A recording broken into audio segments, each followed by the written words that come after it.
இன்னொன்னையும் சொல்றேன், இன்றைக்கு திமுகவில் கூட்டணியில் 39 பேர் வெற்றி பெற்று போயிருக்காங்க.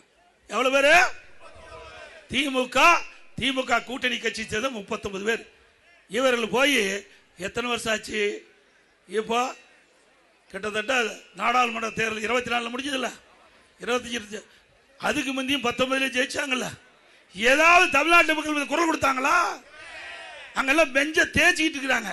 நீ போறது ஒண்ணுதான், போகாதது ஒண்ணுது. உங்களுக்கு ஓட்டு மக்கள் ஓட்டு போடுறது வேஸ்ட். உண்மைதானே? என்ன போய் தமிழ்நாட்டு மக்களுக்காக நாடாளுமன்றத்தில் குரல் கொடுத்து அழுத்தம் கொடுத்து பெற்றுக்கிறீங்க? இதே அண்ணா திமுக இருந்தது, காவிரி நதிநீர் பிரச்சனை வந்தது. அந்த காவிரி நதிநீர் பிரச்சனை வந்த போது நாம பாரதிய ஜனதாவோட கூட்டணி அமைச்சிருந்தோம். அந்த காலகட்டத்தில் உச்சநீதிமன்றம் அளித்த தீர்ப்பை மத்திய அரசு வெளியிடுவதிலே காபதாம் செஞ்சது. உடனடியாக நாம் பல முறை கோரிக்கை வச்சோம். அப்ப மத்திய அரசு காலதாமம் செய்த காரணத்தில் தமிழ்நாடு மக்கள் விவசாயிகள் போராட தயாரானாங்க. ஆவடையர்கள் கோரிக்கை வச்சாங்க, நீங்க மத்திய அரசுக்கு அழுத்தம் கொடுக்கணும்.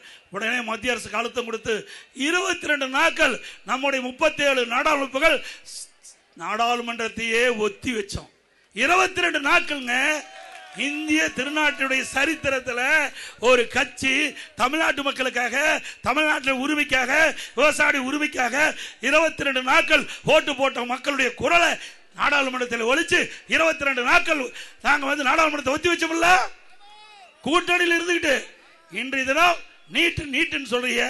நீட்டு யார் கொண்டாந்தது? காங்கிரஸ் திமுக தான் கொண்டாந்தது. 2019 டிசம்பர்ல மத்தியில் காங்கிரஸ் ஆச்சு. திமுக இருக்கிற காந்தி செல்வன் சுகாதார இணை அமைச்சர். அப்பதான் நீட்டை கொண்டாந்தீங்க. கொண்டாந்தது அவர் தான், எதுக்குறது அவர் தான்.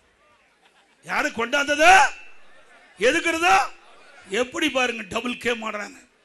இதை பத்தி ஏதாவது நாடாளுமன்றத்தில் குரல் கொடுத்து ஒத்தி வச்சிருக்கீங்களா? அப்புறம் எதுக்கு நாடாளுமன்றத்தில் 39 பேர் நீங்க எதுக்கு இருக்கிறீங்க? தமிழ்நாட்டு உரிமைகளுக்காக போராட்டீங்களா? தமிழ்நாட்டுடைய திட்டங்கள் பெறுவதற்கு போராடினீங்களா? தமிழ்நாட்டுக்கு தேவையான நிதிகளை பெறுவதற்கு போராடினீங்களா? எதுவுமே இல்லை.